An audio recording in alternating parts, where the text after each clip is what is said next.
우리 성도의 교제 하십시다. 옆에 앞뒤 좌우를 보시면서 잘 오셨습니다. 반갑습니다. 저 인사드리겠습니다. 예.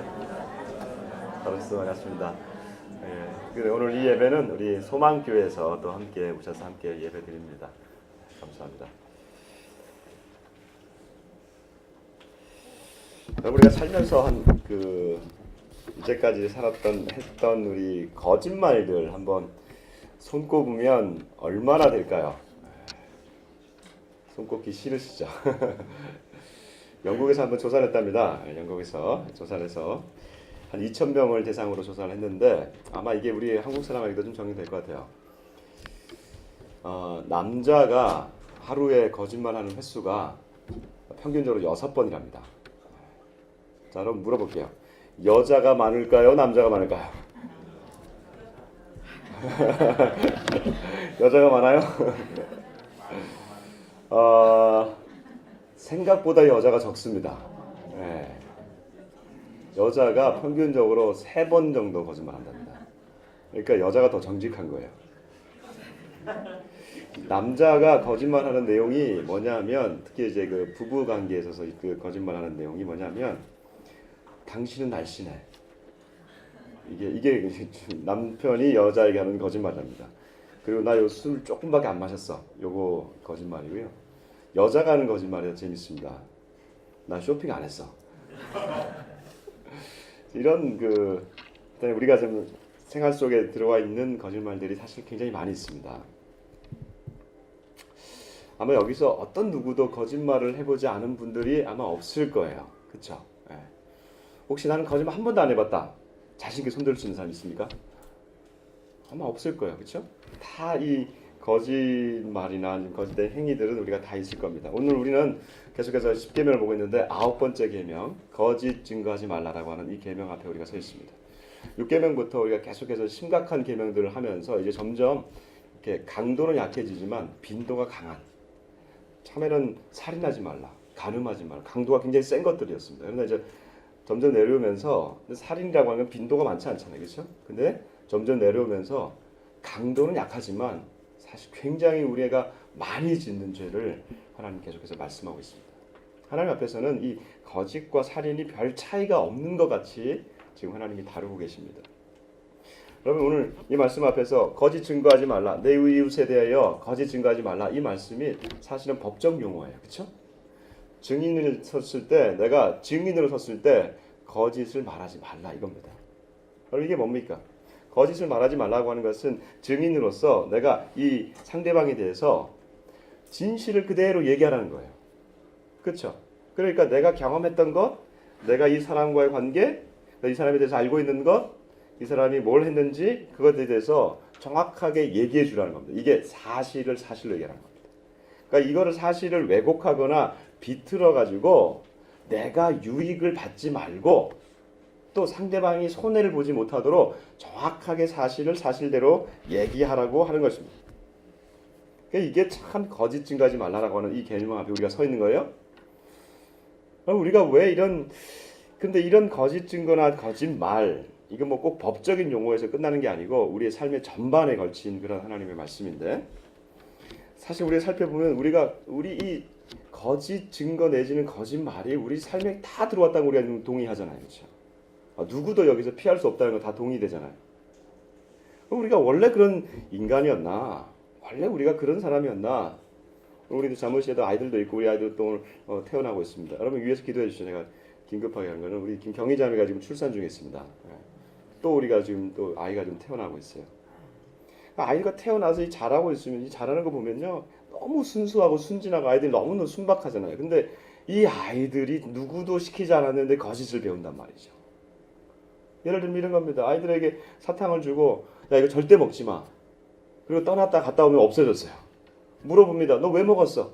나 안 먹었어요. 여러분 누가 이걸 가르쳐줬습니까? 저는요 우리 아들이 이렇게 이러길래 제가 가르쳐준 줄 알았어요. 알고 봤더니 다 다른 집 아이들도 다 똑같더라고요. 무슨 말이에요? 태어나면서부터 우리 인간의 몸에 있어 속에 세포 하나하나가 거짓에 대해서 노출되어 있는 것 같아요. 이 거짓은 어디서 왔습니까, 여러분? 하나님이 인간을 만드셨기 때문에 이 거짓을 그러면 하나님 탓입니까? 아니죠. 하나님이 이 거짓을 말하신 분이 아니고 오히려 인간이 하나님께 거짓을 말하지 않습니까? 최초의 범죄 뱀이 하와를 꾀입니다. 그리고 거짓을 넣어줍니다. 이렇게 거짓말을 하게 합니다. 네가 이 선악을 알게 하는 열매를 먹으면, 나무의 열매를 따먹으면 네 눈이 밝아져서 내가 하나님같이 되리라. 거짓을 넣어줬습니다. 그리고 하나님이 이제 인간들이 이걸 따먹으니까 하나님이 인간들에게 묻습니다. 아담을 부릅니다. 왜 이걸 먹었느냐? 하나님, 당신이 내게 준 여인이 따먹으라고 해서 먹었습니다. 여인에게 묻습니다. 너 왜 먹었느냐? 당신이 만든 이 뱀이 나를 꿰물어 먹었습니다. 자, 자신들이 먹었음에도 불구하고 자기의 책임을 지금 전가하고 변명합니다. 그러나 하나님은 회피하는 이 책임을 그들에게 돌리시면서 그들에게 벌을 주십니다. 여러분 보세요. 내가 한 행동에 대해서 내가 책임을 지지 않습니다. 그리고 이들이 말한 것 잘못된 거 아닙니다. 그렇죠. 당신이 주신 이 여자 때문에 따먹었습니다. 맞습니다. 당신이 준 이 뱀이 날 깨웠기 때문에 내가 따먹었습니다. 맞습니다. 그러나 하나님은 지금 책임을 자신에게 돌리라고 하는 겁니다. 지금 맞기는 맞지만 이들이 갖고 있는 거는 진리는 진리인 것 같은데 절반의 진리예요. 그렇잖아요. 절반의 진리를 가지고 나머지 진리는 자기에게 있습니다. 내가 따먹었습니다. 이걸 얘기하지 않는 거예요. 얘기하지 않음으로써 이 절반의 진리를 가지고 있는 이 인간들에게 하나님이 지금 책임을 묻는 겁니다. 그럼 아담 이후의 모든 인간들, 저와 여러분들은요, 이 절반의 진리를 갖고 있어요. 이 절반의 진리를 가지고 있어서 나머지 것들은 다 내가 이리 붙였다가 저리 붙였다가 하면서 이것을 내가 거짓으로 이용합니다. 제가 볼 때요, 우리 교회 나오시는 분들, 성도라고 하죠. 그리스도인이라고 하죠. 그리스도인들의 도덕 기준이 저는 세상보다는 조금 높을 것 같아요. 그래서 제가 볼 때 여러분들은 세상보다는 조금 높은 도덕 기준을 가지고 있을 것 같아요. 그렇습니까? 그 얼굴이 이게 좀 죽상이에요. 여러분들이 세상보다는 조금 높을 것 같아요. 저는 그렇게 믿고 싶어요. 그러니까 우리가 교회로 나왔죠. 아멘입니다, 이거는. 다른 말로 하면 여러분들이 완전히 거짓으로 점철된 삶을 산다는 건 아니에요. 그러니까 제가 알고 있던 한 사람은요, 완전히 거짓으로 점철된 인생을 살더라고요. 제가 나중에 얘기만 하면은 그 입에서 계속 나오는 게 이게 거짓이에요. 마치 양파 같아요. 까도 뭐가 진실인지 모르는 그런 형제를 제가 만난 적이 있습니다. 적어도 우린 그렇지 않단 말이죠. 근데 우리가 어떤 절반의 진리를 가지고 어떤 일을 하냐면 우리는 적당하게 거짓을 말하고 적당하게 거짓을 살아가고 있어요. 그냥 그 정도 가지고 살아간단 말이죠. 언제 우리가 이런 거짓말, 적당한 거짓말을 합니까? 경험이 많으니까 한번 얘기해 보세요. 우리가 언제 적당한 거짓말을 합니까? 무슨 깊은 심리 분석이 필요한 것도 아니에요. 그냥 우리가 적당하게 거짓말하고 넘어가는 그런 상황은 내가 이 상황은 직면하기 어려우니까 그냥 둘러대면서 넘어가는 그런 것들. 예를 들면 이런 거죠. 무슨 중요한 모임이 있었는데 거기 나가지 않는 겁니다. 사실은 제가 그 안에 나가고 싶은 마음이 하나도 없어요. 근데 내가 그 사실을 그대로 얘기하면 거기 주최 측과는 제가 마음이 어려워지는 관계가 됩니다. 그럴 때 우리는 어떻게 합니까? 몸이 아팠어요. 그때 제가 다른 약속이 선약이 있습니다. 이렇게 그냥 둘러댑니다. 속마음은 내가 나가기 쉽지 않은 마음이에요. 그걸 그대로 얘기하면 그 사이와의 관계가 어려워지는. 그래서 굉장히 그냥 둘러대며 넘어갑니다. 이걸 적당하게 둘러대고 이 상황을 잘 모면하는 것, 우리 사회에서는 이것을 생활의 기술로 표현합니다. 그리고 우리는 이것을 아주 높은 처세술로도 우리가 치부하기도 합니다. 그러나 여러분, 누누이 말씀드리지만 죄는 쌓이는 겁니다. 죄된 습관도 쌓입니다. 여러분 그거 아세요? 얼마 전에 그 뉴스에 나왔는데 정부종합청사에 공무원 시험을 친 사람이 자기의 시험 성적을 조작하려고 들어갔던 거 한번 났죠? 그 사람이 잡혀가지고 경찰 조사를 받은 이후에 신문에서 떴는데요. 이 사람이 26살 송모 씨입니다. 근데 이 사람을 조사를 해보니까 이번 한 번만 그런 게 아니었어요. 10여 년 전에, 아니 2010년에 그가 대학교 입시 시험을 칠 때도 이런 일들을 벌써 했어요. 어떻게 했냐면요. 저도 이 수법을 그 신문을 통해서 배웠는데 써먹지 마세요. 저는 이게 뭐냐면 이 눈 검사를 해가지고 눈 검사로 이게 약시 검사를 받았대요. 약시 검사를 받으면요 일반인보다 1.5배의 수능 시험 시간이 주어진답니다. 그리고 휴대폰을 화장실에 몰래 숨겨놓고 1시간이 끝나고 난 다음에 그 화장실로 간 거예요. 그러면 아시죠? 뭐 각 시간이 끝날 때마다 수능 시험이 그 정답이 발표되는 거. 그 화장실 가지고 휴대폰으로 그 성적을 가지고 와가지고 정답을 써서 대학에 들어간 사람이에요. 야, 이 감탄사. 그 이후에 또 이게 밝혀졌는데 군 복무 시절에 이 허리가 좀 안 좋아가지고 허리 그 진단서를 좀 받았대요. 그거를 예전 거를 가지고 그가 또 나중에 복학하면서 대학교 출석 일수를 그걸로 채웠답니다. 야, 이게 삶의 지혜라고 해야 될지 뭐라고 해야 될지 모르겠습니다. 여러분, 이 습관화된 거짓된 인생 결국은 꼬리가 잡히게 되는 것이죠.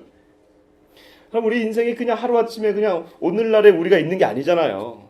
우리를 있는 것은 다 습관과 이 습관이 쌓여져서 오늘날 내가 있는 거 아닙니까? 그러니까 거짓으로 일관된 인생, 반드시 거짓된 결과를 가져오게 되는 것이죠. 그냥 상황을 모면하려고 그냥 툭툭 던지신 것이 내 몸에 일상화되어 버렸다면 그것은 반드시 나한테는 습관이 되고 내 인생을 진실되지 못하게 하는 그런 결과를 갖고 온다는 것이죠. 그럼 진실된 인생, 진실한 인생, 좀 어려운 말입니다만 이게 뭡니까? 도대체 진실한 인생이 어떤 거예요? 한 점 부끄럼 없는 인생? 그거 아니겠어요? 내 인생 안에, 내 마음 안에 있는 것이 그대로 밖으로 드러나는 것? 남들이 봤을 때 저 사람은 속과 겉이 똑같다라고 평가할 수 있는 것.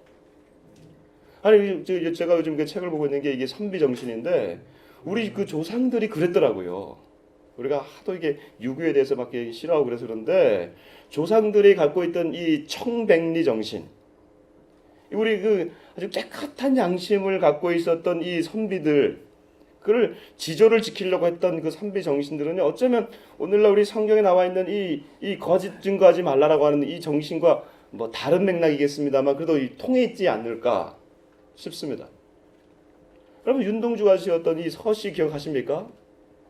하늘을 우러러 한 점 부끄럼 없기를 잎새 이는 바람에도 나는 괴로워하였다. 이게 1941년에 11월에 윤동주가 지은 시거든요. 생각해 보세요.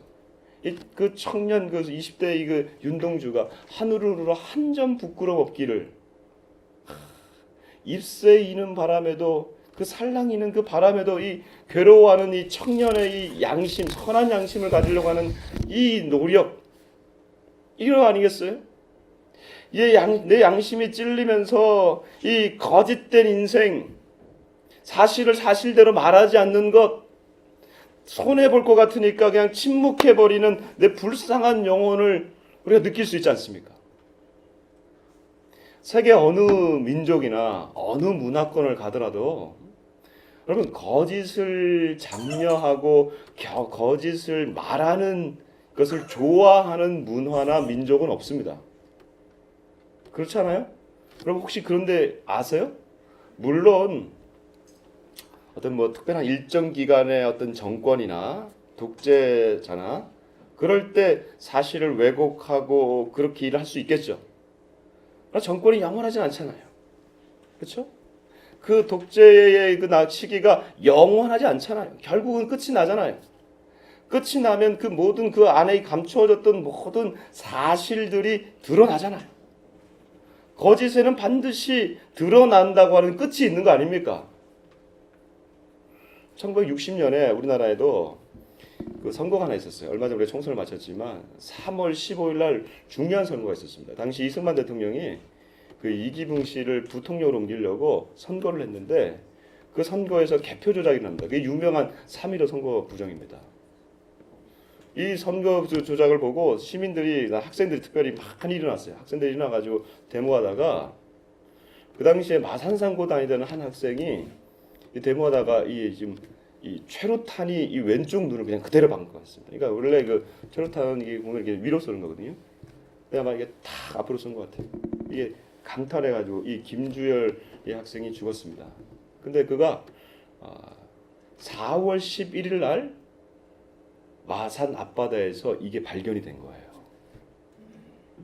이게 도화선이 돼가지고 여러분 아시는 4.19 혁명. 우리 그 시민들 다 일어나가지고 여러분 헌법 사상, 이 대한민국 사상에서 이 초유의 이 이승만 대통령, 첫 번째 대통령이 하야하게 되는 일이 바로 이 사건이었습니다. 다 드러났죠. 근데 지난달에 이제 50여 년이 지난 다음에 지난달에 한 사람이 양심 고백을 했어요.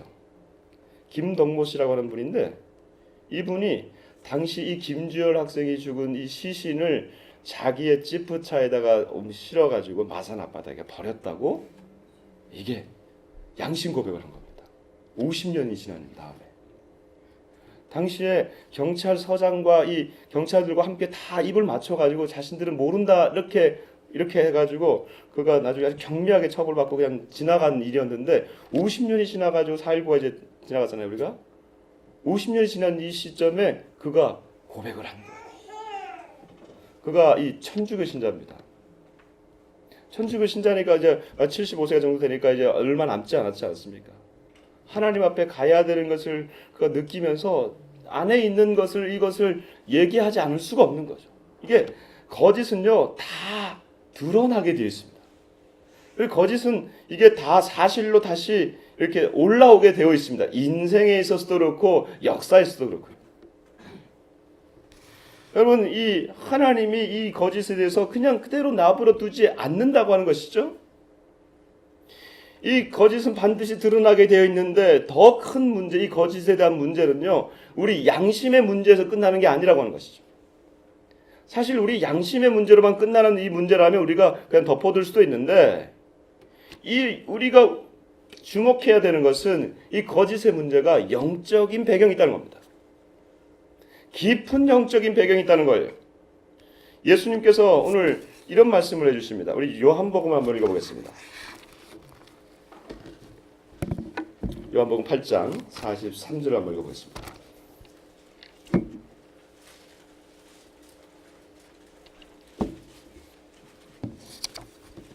요한복음 8장 42절에서 44절까지 아니요 43절에서 45절까지 세 절을 같이 한번 읽겠습니다. 요한복음 8장 43절에서 45절 같이 읽겠습니다. 시작. 어찌하여 내 말을 깨닫지 못하느냐 이는 내 말을 들을 줄 알지 못함이로다. 너희는 너희 아비 마귀에게서 났으니 너희 아비의 욕심대로 너희도 행하고자 하느냐. 처음부터 살인한 자요 진리가 그 속에 없으므로 진리에 서지 못하고 진리를 거짓을 말할 때마다 제 것으로 말하나니 이는 그가 거짓말쟁이요 거짓의 아비가 되었습니다. 내가 진리를 말하므로 너희가 나를 믿지 아니하는도다. 아멘. 여러분 이 영적 배경이 지금 어딘지 아시겠습니까? 이 뭡니까? 이 거짓을 말하는 자 그리고 거짓을 심어주는 자가 누굽니까? 바로 마귀라고 말하고 있습니다. 우리가 거짓을 말할 때마다 이것이 마귀적인 것이구나. 내가 둘러대면서 상황을 모면하려면서 그냥 그때 습관적으로 행했던 이 거짓이라고 하는 것이 사실은 마귀적이었구나. 이것을 깨닫게 되는 것입니다. 이에 반해 예수님이 말씀하십니다. 거짓의 아비 마귀에 대해서 반해서 말씀하시는 것이 예수님은 이렇게 말씀하십니다. 아버지께 참되게 예배하는 자들은 영과 진리로 예배할 때가 오나니 하나님은 영이시니 예배하는 자가 영과 진리로 예배할지니라. 여러분 이 거짓에 대해서 하나님이 예수님께서 말씀해 주시는 이 대안은 바로 영과 진리라고 하는 것입니다. 영과 진리로 우리가 하나님 앞에 나아가라고 하는 것입니다. 영이라고 하는 것이 무엇입니까? 성령으로 우리가 하나님께 예배하는 것입니다. 우리 육신만 와가지고 예배가 되는 게 아니에요. 오늘 이 시간에 올 때 우리 육만 있다고 예배가 되는 게 아니에요. 성령이 우리의 영과 합하여 우리가 하나님 앞에 이 예배가 올려드려지는 겁니다. 그런데 또 하나가 있어요. 거기에 진리가 있다는 것이죠. 진리로 예배할지니라. 이것은 다른 말로 하면 truth, 그러니까 참과 진실로 예배하라는 겁니다. 마치 우리가 공항에 들어갈 때 엑스레이 검색대를 지나지 않습니까? 그때 우리가 무슨 무기를 가지고 들어가든지 어떤 뭐 철을 가지고 들어간다든지 이러면 다 엑스레이에 걸리지 않습니까? 거짓을 가지고 하나님 앞에 나오면 성령께서 엑스레이로 우리를 이렇게 스캔을 하실 때 내 안에 이 거짓된 게 마치 엑스레이에 탁 찍히듯이 나온다는 것이죠. 그거를 우리가 제거하며 하나님 앞에 나가야 되는 것입니다. 그래서 우리가 오늘 예배 드릴 때 사죄의 시간을, 기도의 시간을 드린 겁니다. 하나님, 내 안에 있는 이 거짓된 것, 이 붉은 것, 이 검은 것, 이거를 예수의 피로 사하여 주십시오 하고 우리가 예배로 나아가게 되는 것이죠. 왜 우리가 이런 거짓된 삶에 대해서 아파하고 왜 우리가 예민해야 됩니까? 타인이 나를 신뢰할 수도 있어야겠지만 바로 이것이 하나님이 나에게 원하는 삶이라는 것이죠. 계시록의 마지막에 보면 유황과 불못에 던져지는 자들의 목록이 나와요. 거기 보면 우상 숭배자들이 나옵니다. 그리고 음행하는 자들이 나와요. 근데 신기하게도 거짓말하는 자들도 나와요. 여러분 생각해 보세요. 거짓말 우리가 했다고 무슨 유황불에 던져지냐? 아니 저 음행한 자들, 뭐 살인한 자들 이거는 뭐 다 던져질 만한데 내가 거짓말했다고 내가 유황불에 던져져? 이거 너무한 것 아닙니까? 아니에요. 왜요? 내가 평생 이 마귀의 속성에 사로잡혀서 살면서 거기에서 지배받고 있는데 하나님이 벌하시지 않겠습니까? 그럼 어떻게 우리가 이 거짓된 행위와 이 말과 이 습관에서 우리가 벗어날 수가 있겠습니까? 아까 말씀하셨던 이 예수님 안에 이 예수님이 주신 이 대답에 해답이 있는 겁니다. 영과 진리로 예배할지니라. 영이 성령이라고 말씀하셨습니다. 이 성령이 우리 안에 오실 때, 성령 안에서 우리가 하나님께 예배할 때에 성령이 우리를 인도하는 것이 있습니다. 우리 같이 한번 찾아봅시다. 요한복음 16장을 한번 찾아보겠습니다. 16장 우리 13절 같이 보겠습니다.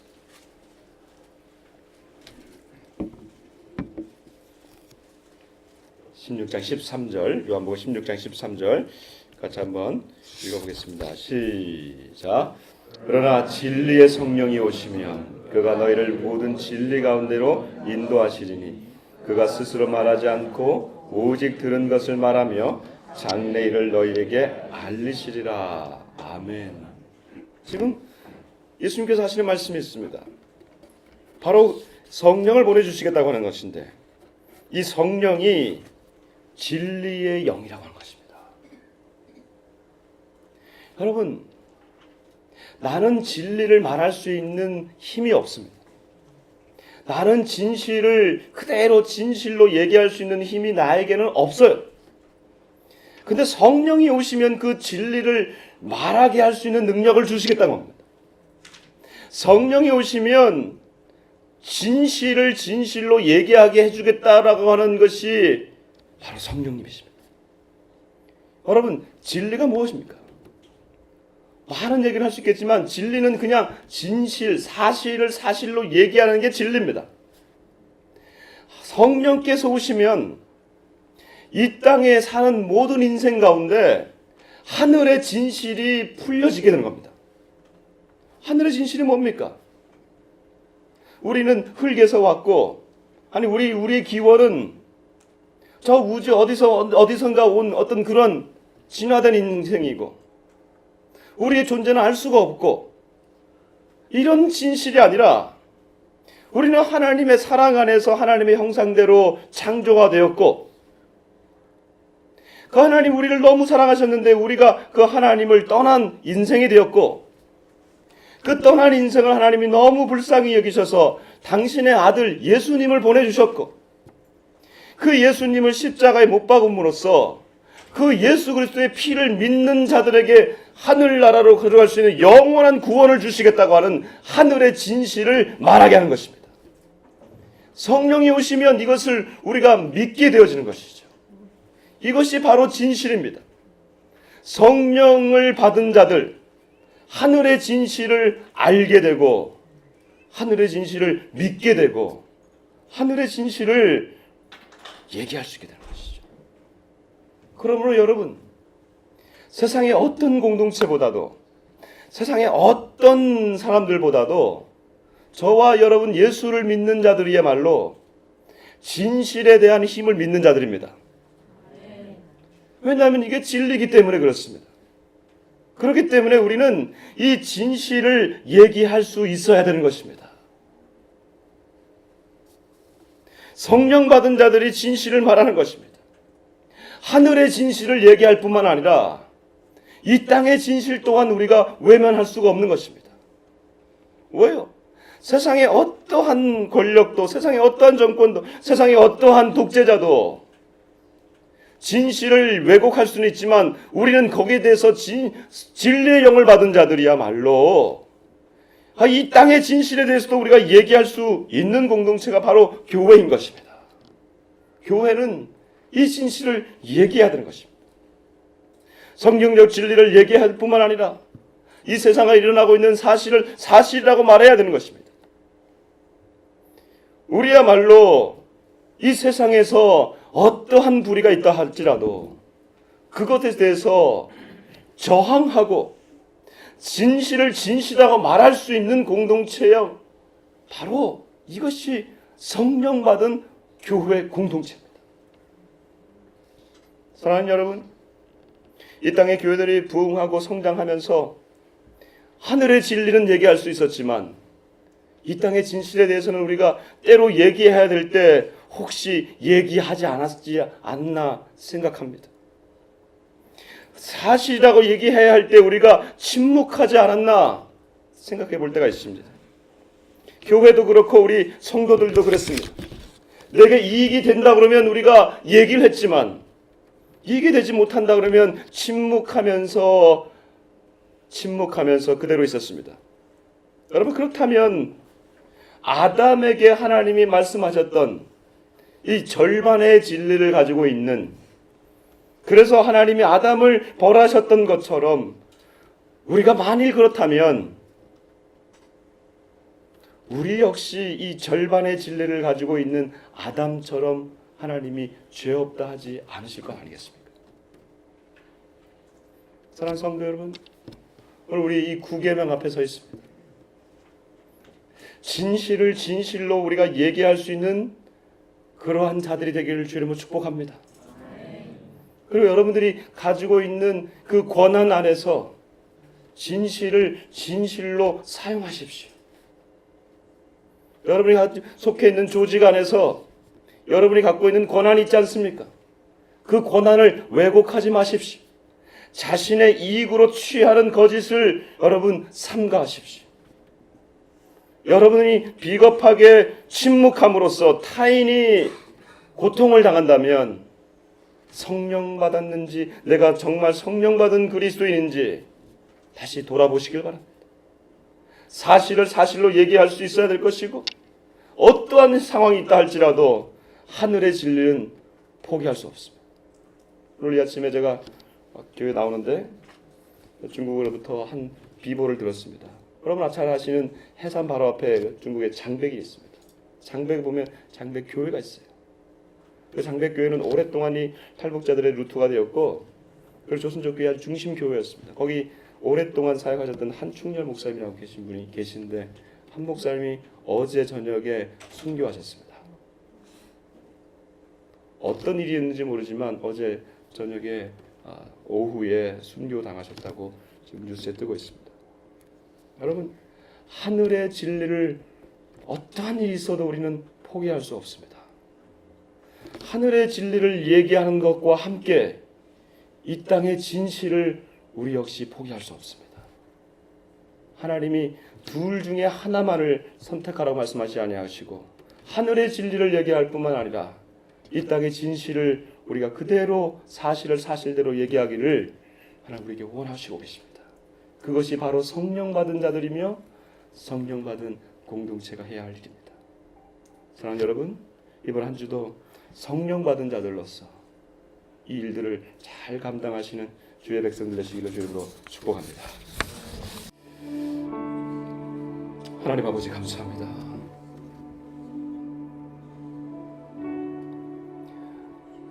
거짓으로 잉태되어 거짓 안에 출생되고